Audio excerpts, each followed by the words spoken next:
Guys, kembali lagi bersama aku Angelia Hart di Q&A part 2.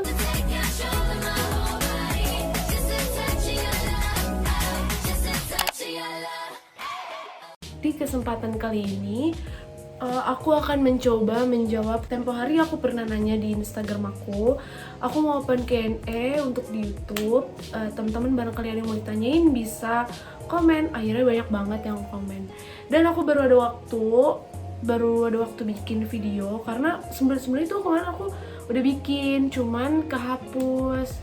Sedih banget, kehapus. Padahal aku udah sama temen aku udah collab gitu. Sebelum masuk ke videonya, aku mau langsung berterima kasih dulu nih sama teman aku yang sengaja banget ngirimin aku baju tulisannya pengagum cowok berkaos hitam. Karena tuh kayak aku banget gitu, kayak aku suka banget sama cowok kaos hitam karena tuh ada suara motor. Karena tuh demeknya berasa banget gitu. Damage-nya berasa banget gitu. Oke, sebelum langsung masuk ke videonya, tolong pastiin dulu kalian udah subscribe aku. Buruan sekarang aku tungguin kalian subscribe aku. Oke, 1, 2, 3. Oke, aku akan mencoba menjawab pertanyaan pertama dari Instagramnya Deshaler. Halo Kak, apa ada kemungkinankah untuk yang lulusan SMA untuk jadi pegawai tetap BCA? Gimana sih, apakah yang pegawai tetap itu hanya yang lulusan S1 atau D3? Sebenarnya jawabannya harus lulusan S1 ya. Pertama harus lulusan S1, terus kedua itu dia minimal semesternya kalau nggak 7 atau 8 gitu, aku lupa. Nah minimal itu, terus juga ada beberapa poin-poin yang mendukung kenapa dia bisa jadi karyawan tetap atau diangkat jadi karyawan tetap. Yang jelas kalau semisalnya dia kinerjanya bagus, itu sudah pasti sih ya, kinerjanya bagus, terus juga dia jago jualan, telling ke nasabahnya dia oke, itu udah pasti banget akan diajukan jadi karyawan tetap. Tapi kembali lagi ya, kebutuhan si KCU atau KCP-nya ini ada atau enggak. Kalau misalnya mereka butuh, pasti kalian diajuin atau direkomendasikan. Next, pertanyaan kedua dari Tio_Madaliska26.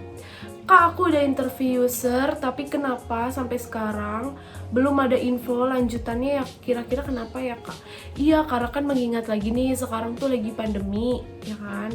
Pandemi yang mendunia, jadi proses rekrutmennya ini tuh agak-agak terhambat gitu teman-teman. Kayak aku kemarin dapet DM dari salah satu subscriber aku, dia DM aku kayak, Kak, aku tahun kemarin daftarnya tapi baru dapat panggilannya tuh bulan apa ya, dia bilang bulan Januari ini. Dia cerita dia pokoknya seneng, dia intinya dia ngelamar tahun kemarin tapi baru dapat panggilannya bulan Januari ini, jadi gitu. Jadi kayak ya udah, nggak apa-apa, yang sabar, tetap berdoa, yang penting ada yang mengalahkan kekuatan doa. Oke, pertanyaan selanjutnya. Ada pertanyaan dari Agnes FDL. Satu jawaban yang menarik atau dilirik oleh tim rekrutmen BCA ketika baca formulir sang pendaftar. Formulirnya ini enggak ada jawaban atau pertanyaan-pertanyaan gimana ya. Mungkin maksudnya formulir mau daftar kali ya. Kayak ngisi data diri itu kan kayak nggak ada pertanyaan atau jawabannya, cuman data diri aja sama pengalaman, sama pokoknya isinya data diri semua. Mungkin yang dia maksud atau si Agnes ini nanya pada saat interview kali ya. Kalau misalnya menurut aku sih, kalau ada satu pertanyaan yang mungkin bakal ada kayak gini, kamu lebih pilih jadi teller atau customer service? Alangkah lebih baiknya teman-teman jawabnya, apapun bagian yang bapak atau ibu berikan kepada saya akan lakukan yang terbaik dan berkontribusi untuk cabang yang akan ditempatkan untuk saya gitu. Pokoknya intinya kayak ya udah, kalian tuh nggak usah milih antara teller atau CSO. Pokoknya kalian optimis aja nih, kalau kalian mau dapat bagian apapun itu, kalian akan menjalaninya dengan sebaik mungkin. Oke, itu pasti sih Terus kayak aku sih waktu itu jawabnya kayak gitu, kalau kalian mau ikutin boleh, atau kalian punya jawaban yang lebih baik juga boleh, sok aja. Kalian bisa share di komentar ini kalau misalnya kalian ada jawaban yang lebih bagus.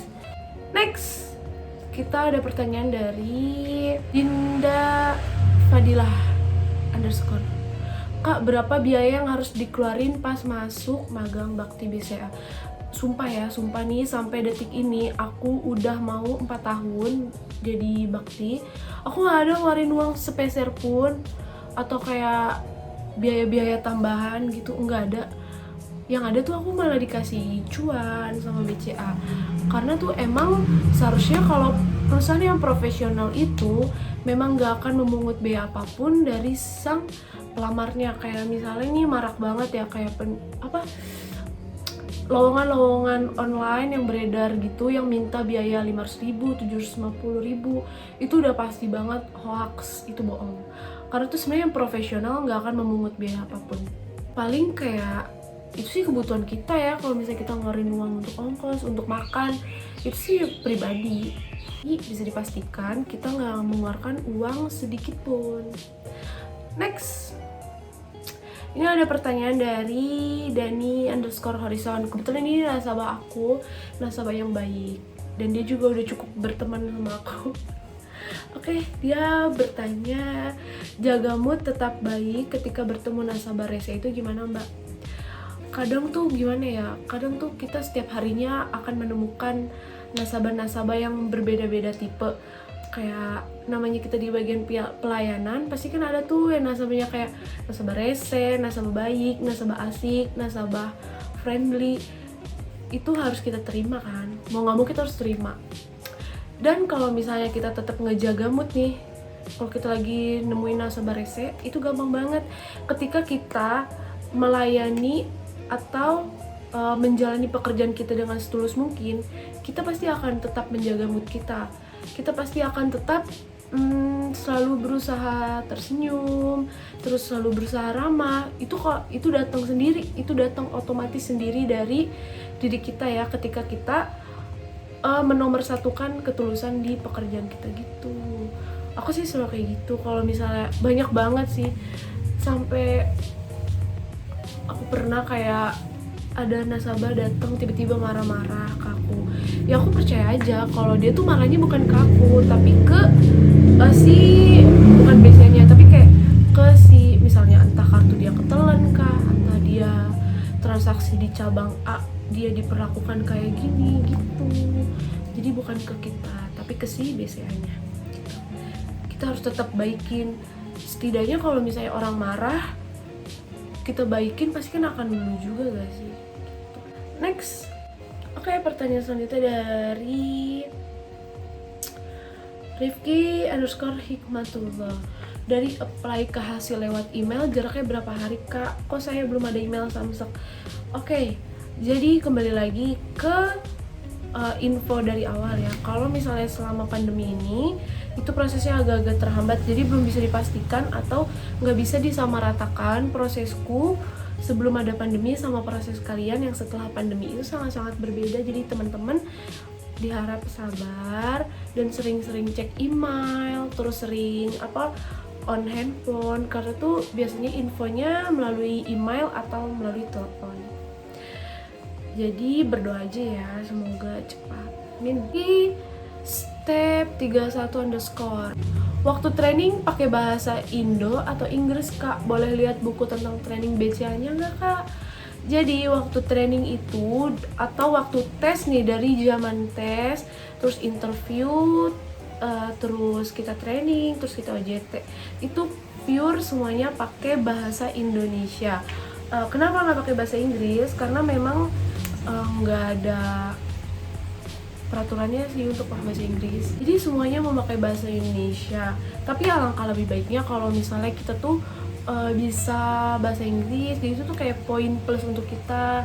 Semisalnya nanti ada nasabah WNA atau nasabah bule, itu jadi kita bisa menghandle-nya gitu, nggak kayak gelagapan gitu. Gelagapan, kalian tau gak sih gelagapan?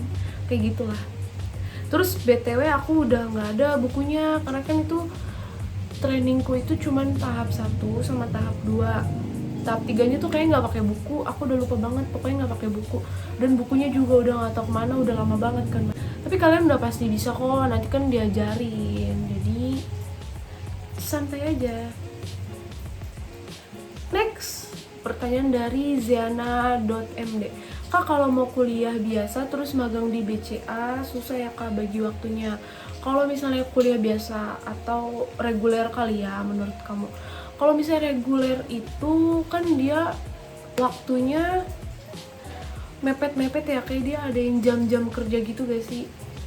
Itu menurut aku sih agak susah. Atau kalau misalnya kalian ambil kelas, kuliahnya ambil kelas eksekutif yang setiap malam, itu kembali lagi sih ke pribadi kalian. Kayak kalian bisa gak sih memanage waktu kalian tuh antara kerja sama kuliah di dalam satu hari yang bersamaan tuh, kalian bisa gak sih otak kalian tuh kuat gak sih? Kalau misalnya aku sih ngambil kelas eksekutif hari Sabtu full day dari jam 8 pagi sampai malam kadang ya, pokoknya gitu. Karena tuh menurut aku pribadi nih, kalau misalnya ambil jam kuliahnya malam setelah pulang kerja, itu tuh kayak agak capek gitu, karena kan kita juga nggak tahu nih kegiatan apa sih yang ada di kantor setiap harinya. Kadang tuh kita ada role play, kadang ada sharing produk, kadang ada pokoknya kegiatan-kegiatan yang memacu kreativitas kita sebagai karyawan. Biasanya tuh banyak banget, ada event-eventnya tuh banyak banget. Jadi ya kalian dari sekarang harus bisa nih kayak lebih memprioritaskan yang mana. Pasti kan yang kerja dong ya guys sih, kok kayak gitu. Jadinya kuliahnya mendingan diambil di weekend aja, biar kalian weekendnya juga produktif gitu loh. Dari Melinda nanti, kak psikotes online meliputi apa aja ya kak? Ada tes warteg sama gambar manusia nggak kak? Tes online itu ada beberapa rangkaian tes, ada gambar warteg, ada tes koran, juga ada tes verbal juga, tapi lebih banyak tes personality. Terus yang gambar orang sih seingetku sih ada, aku waktu itu gambar dokter, apa dia nyuruh sih ya, kayaknya si mentornya ini atau si trainernya ini nyuruh kita gambar profesi. Aku gambar dokter karena waktu itu aku menyimpulkan kalau dokter itu adalah profesi yang sangat menomorsatukan perikemanusiaan, yang menolong banyak orang. Terus profesinya ini sangat berguna untuk semua orang, jadi aku memilih dokter kayak gitu. Pertanyaan selanjutnya dari Putri_Ramadhani. Kak, kapan dibuka lagi magang bakti BCA-nya? Dibuka kok, dibuka, tapi di daerah Jawa Barat, daerah Bandung, Tasik, dan sekitarnya. Untuk di Jabodetabek itu belum buka. Aku juga belum dapat info resmi atau validnya gitu loh, kapan dibukanya. Jadi kalau misalnya nanti aku dapat info, aku share ya di Instagram aku, makanya add dulu. Next, pertanyaan dari Viana. Kak, kenapa sih magang bakti bukanya masih yang jauh-jauh kayak Jayapura, Palangkaraya? Jadi kenapa magang baktinya itu bukanya di daerah-daerah yang jauh? Karena itu bukan milih-milih daerah atau daerah-daerah tertentu yang buka, tapi karena mungkin si cabang di Jayapuranya ini lagi membutuhkan SDM, kayak lagi kekurangan orang gitulah. Jadinya mereka open rekrutmen lagi. Beda dengan yang di Jabodetabek, karena tuh yang di Jabodetabek rata-rata semua bakti yang sudah habis kontrak diperpanjang lagi, termasuk aku diperpanjang lagi karena adanya corona ini. Jadi gitu temen-temen. Jadi nggak mesti kayak, kak kenapa sih dibukanya tuh yang jauh, kak kenapa sih di daerah A, B, C, D dibukanya, kok kenapa nggak di Jakarta? Ya karena mungkin di Jakarta belum membutuhkan, jadinya dibukanya di daerah-daerah tersebut. Next, dari Abdul RP. Berkas-berkas yang harus disiapkan apa aja kak kalau mau apply ke BCA? Kalau misalnya berkas-berkasnya itu kayaknya aku udah pernah bahas ya, kayak misal fotokopi KTP, fotokopi NPWP, terus ijazah atau SKL bagi yang fresh graduate, atau fotokopi dari semester 5 sampai dengan 6, terus juga pas foto, terus SKCK, udah itu aja. Terus sama surat persetujuan orang tua sih, kayak misalnya kita tuh dapat di cabang yang lumayan jauh tuh kita disuruh minta surat persetujuan orang tua, apakah orang tua kita menyetujui kita ditempatkan di tempat tersebut gitu. Next, dari Rifna Zatzilna, ada syarat harus ideal nggak kak? Soalnya susah banget tambah berat badan. Syarat harus ideal? Nggak ada syarat harus ideal. Kayak harus putih enggak, harus giginya rapi enggak, harus tinggi enggak, harus kurus enggak. Pokoknya semua yang kayak mau badan gemukah nih kayak aku, badan gemukah, atau mukanya mulus kah, atau putih, atau tinggi, atau pendek, atau kurus, atau gemuk, atau apapun itu, giginya berbehel ataupun tidak, boleh ngelamar. Jangan insecure dong. Boleh kok, nggak ada syarat-syarat kayak gitu, beneran deh. Kayak aku tuh setiap hari ada aja gitu yang DM aku, kayak contoh ya, kayak misalnya kak boleh gak sih masuk di sana tuh giginya berbehel, atau kak aku tuh tinggiku tuh segini kak, boleh gak sih kak? Itu boleh. Duh, nggak ada syarat kayak gitu-gitu, cantik, ganteng, manis, bening, halus, nggak ada. Jadi gak apa-apa, daftar aja, rezeki-rezekian gak sih? Oke, next. Dari M Salsabila _ kak boleh lihat CV kakak nggak yang pas dulu daftar? Jadi waktu aku daftar atau teman-temanku daftar itu nggak ada yang menggunakan CV, sayang aku, dia nggak menggunakan CV karena kan kita kan pas daftar online itu kan cuma ngisi data diri ya, dari A sampai Z, ngisi data diri, masukin nilai, terus kita dapat panggilan untuk tes, terus kita dapat panggilan untuk interview, terus kita dapat panggilan untuk medical check up, dan sampai pada akhirnya kita dapat panggilan untuk tanda tangan kontrak. Itu tidak menggunakan CV, kita hanya membawa berkas-berkas yang dipinta aja, kayak yang aku tadi sebutin, kayak FCKTP dan lain-lain. Jadi nggak ada CV, dan aku juga sampai detik ini nggak pernah buat CV. Karena aku dari awal lulus sekolah, aku langsung ngelamar di Bakti, terus aku langsung kuliah, jadi aku belum sempat bikin CV kayak gitu. Next, dari Rifna.Zilna, kalau di bank itu sering lembur nggak sih kak? Terus apa bener kadang-kadang hari Sabtu itu masuk kerja? Enggak. Untuk hari Sabtu kerja itu tuh kayak hari yang kalau misalnya penting aja, kayak misalnya ada event weekend banking, atau ada pencarian dokumen, kayak misalnya ada audit masuk ke kantor, terus kita nggak sempat cari dokumennya di hari kerja, jadi kita mau nggak mau masuk di hari Sabtu. Tuh, nggak selalu setiap hari Sabtu itu masuk, nggak, itu tergantung kebutuhan si cabangnya juga nih, kayak misalnya ada event ini kita masuk aja. Terus juga kita masuk juga nggak sia-sia kok teman-teman, kita tetap dibayar sesuai waktu yang kita luangkan di hari Sabtu.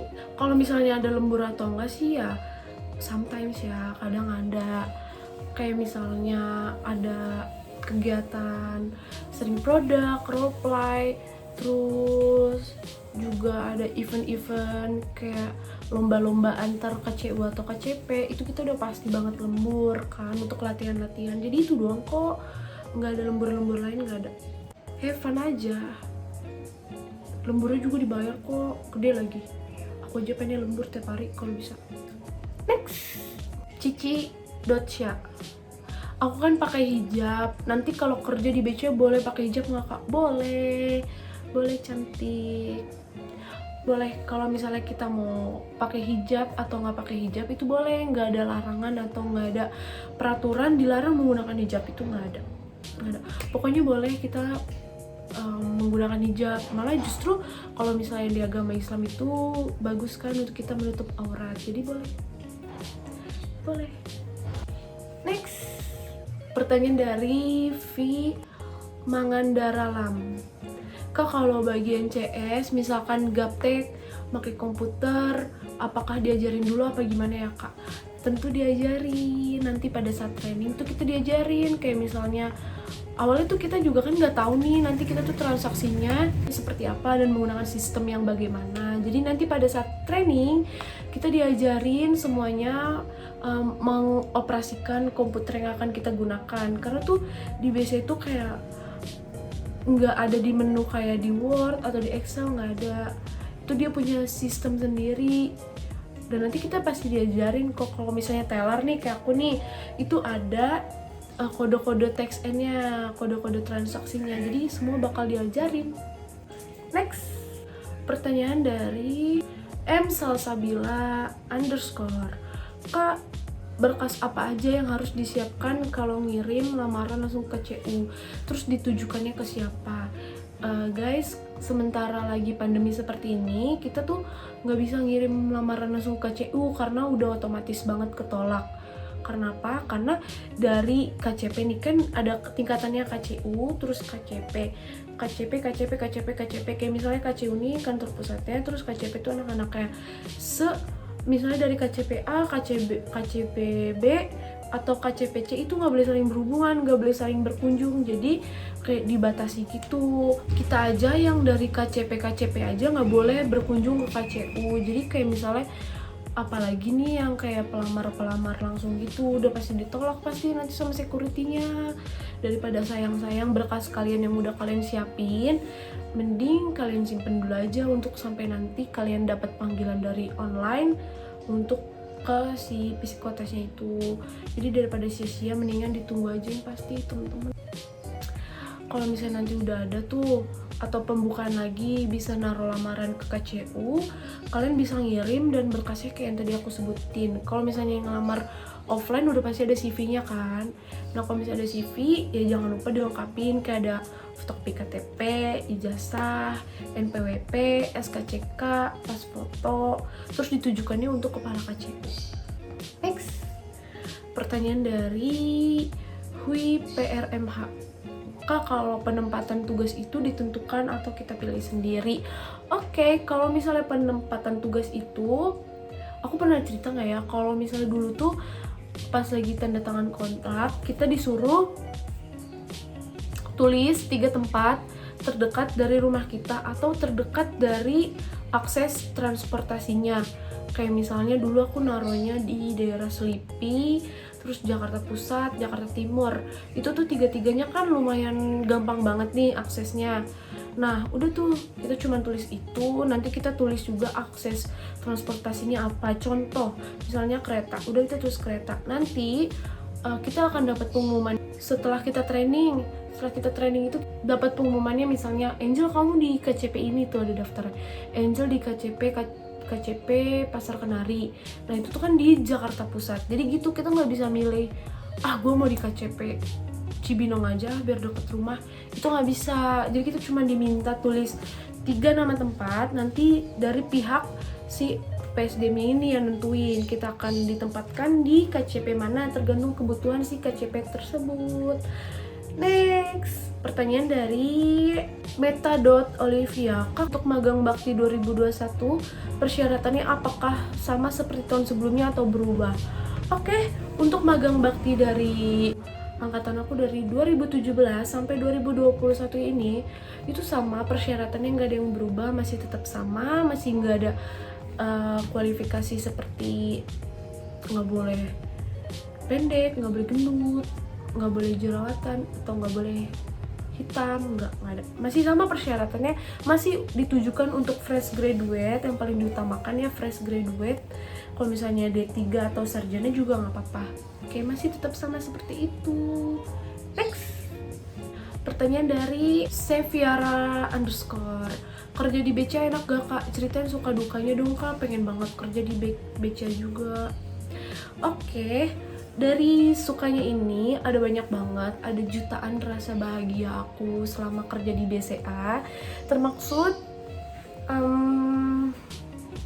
kayak aku mendapatkan banyak teman, terus juga aku banyak kenal sama orang, perluas relasi aku, memperluas wawasan aku juga. Dari yang aku tadinya nggak tahu kerja di perbankan tuh seperti apa, sekarang aku jadi tahu. Terus juga banyak benefitnya, tentu dong realistis ya kan. Kita tuh kerja capek pasti apa sih yang dicari kalau bukan salah satunya kayak bukan gaji atau jenjang karir, kan nggak mungkin kan, kita pasti menunjukkan itu kan. Nah itu tuh salah satu benefitnya yang kayak aku suka banget gitu, dan aku udah beberapa kali ngerasain benefit tersebut, dan itu menurut aku itu merupakan salah satu bagian dari rasa suka. Terus juga terkadang tuh kayak gaji itu mungkin itu memang utama, cuman ada beberapa hal-hal pendukungnya, seperti kayak semisalkan kita dapet cabang yang support kita, terus baik terhadap kita, atau cabang itu nyaman, terus kita dapat atasan yang baik, terus yang pokoknya yang gak pilih kasih terhadap anak buahnya, itu merupakan rasa suka menurut aku. Dan alhamdulillah aku menerima itu semua. Sampai detik ini aku gak ada perasaan gak nyaman, karena bagi aku gimana ya, mau gaji segede apapun, kalau misalnya kita gak nyaman bekerja di situ, pasti akan jadi beban setiap harinya untuk kita gak sih. Kita bangun tidur ya kan masih ngantuk, mandi, berangkat, ya gue kerja lagi, pasti kan kita ngerasain kayak gitu kan. Coba kalau kita bahagia atau kita seneng atau kita suka gitu ngejalinnya, itu kita bangun dengan perasaan happy aja, yes gue kerja lagi, gue ketemu teman-teman gue lagi, gue bisa ketawa lagi gitu. Oke, itu di bagian rasa sukanya. Terus di bagian dukanya, itu kayak ya kita tahu lah ya, setiap pekerjaan itu kan punya resiko dan tanggung jawab kita masing-masing terhadap pekerjaan kita. Nah menurut aku dukanya itu, aku pernah selisih 500.000 pada saat aku baru masuk banget jadi bakti, masih belum tahu medan perangku tuh gimana. Jadi aku masih kayak, ya namanya juga anak baru, masih diwajarin lah. Lagian juga bukan teller namanya kalau belum selisih. Itu sih motonya si teller tuh, para teller tuh pasti kayak gitu, kayak gue belum jadi teller nih kalau gue belum selisih gitu. Itu sih dukanya, suka dan dukanya tuh seperti itu. Dukanya itu aja sih paling ya. Tapi kan kembali lagi ya ke diri kita lagi. Kalau misalnya kita teliti atau kita fokus kerjanya, itu sebisa mungkin kita nggak akan pernah selisih sih. Tapi mungkin waktu itu aku lagi lengah atau aku lagi nggak bener kerjanya, jadi selisih. Oke, semoga teman-teman bisa lebih teliti daripada aku. Next, ada pertanyaan dari Greytopia. Kak, magang bakti itu cuman ada di beberapa kota aja ya? Bisa nggak dari kota lain ikut, Kak? Oke, jadi pada saat ini nih yang lagi buka kan di cabang Bandung ya kan. Kalau misalnya teman-teman dari cabang Papua atau dari cabang manapun, contoh kayak misalnya dari Papua, kalian mau ikut yang di cabang Bandung, itu bisa. Tapi kalian mau gak kalau misalnya nanti dapat penempatan di cabang Bandung, kalian bersedia nggak ngekos di Bandung gitu sih? Karena kan kalau misalnya aku ngelamar di Jakarta, aku orang Bandung nih, aku ngelamar di Jakarta, aku dapat di Bandung, itu nggak mungkin, udah pasti di Jakarta. Tuh. Next, dari Anestalika, untuk pemilihan lokasi itu harus disesuaikan domisili atau luar domisili bisa, yang penting satu kanwil. Kalau bisa sih sesuai domisili ya teman-teman, biar misalnya nanti teman-teman dapat panggilan atau untuk penempatannya itu nggak jauh-jauh banget dari rumah teman-teman. Iya, biar nggak jauh-jauh banget dapat penempatannya, kalau sesuai domisili kan enak. Next, pertanyaan dari Nina_Meli97. Kak, kalau jadi teller itu untuk menghitung uang ada perkalian nggak kakak? Sampai ratusan ngitungnya. Oke, kalau misalnya di teller itu untuk menghitung uangnya kita tuh ada pembelajarannya nanti pada saat training ya, menghitung uang yang cepat. Kayaknya aku belum pernah bikin konten itu ya, next mungkin aku bakal bikin konten itu. Terus juga untuk perkaliannya itu gampang. Kalau misalnya, tapi harus praktek sih, bingung aku jelasinnya kalau di sini. Harus praktek dan ngeliat langsung gitu biar gampang.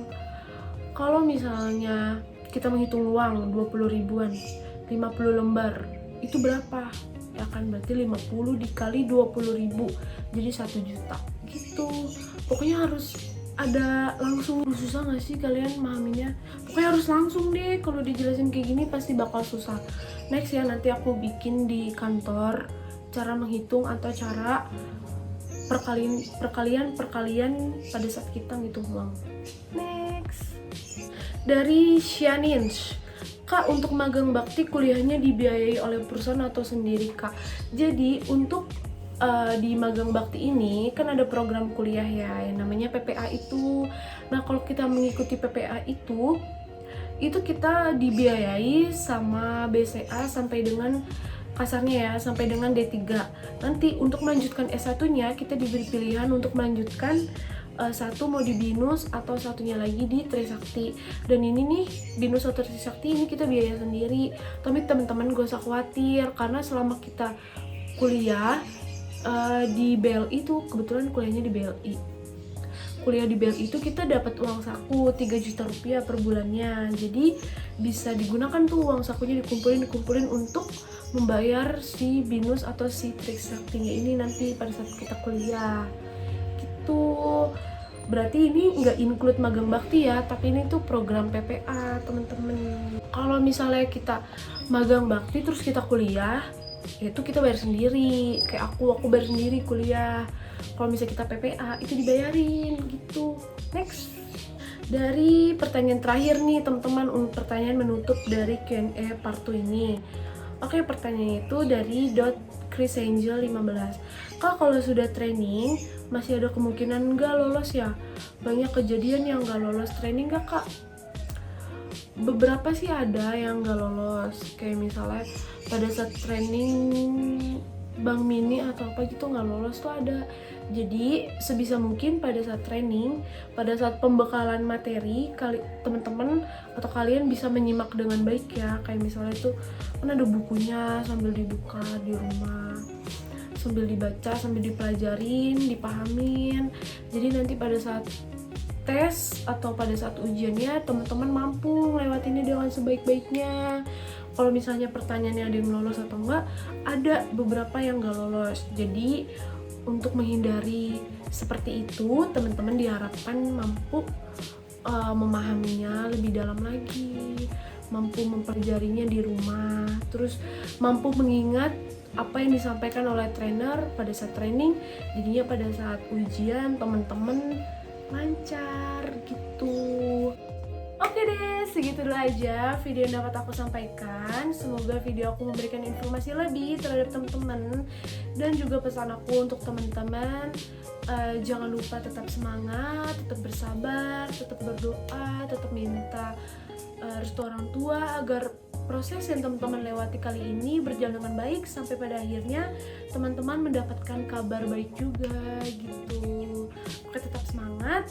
Dan untuk juga teman-teman yang masih kurang paham atau masih ada pertanyaan-pertanyaan yang belum terjawab di Q&A ini, teman-teman bisa banget DM ke Instagram aku @angeliaheart.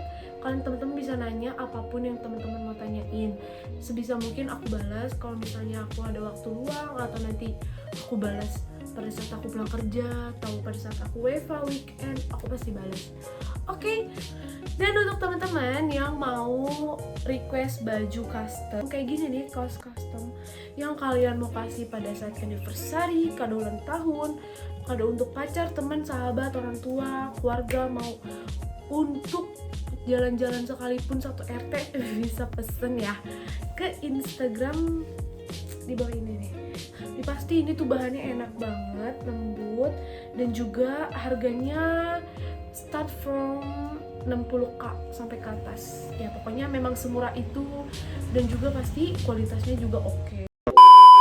Oke, sampai ketemu lagi di video aku berikutnya. Semoga teman-teman gak bosen nunggunya, dan juga teman-teman selalu support channel YouTube aku. Jangan lupa subscribe, like, and comment di bawah. See you!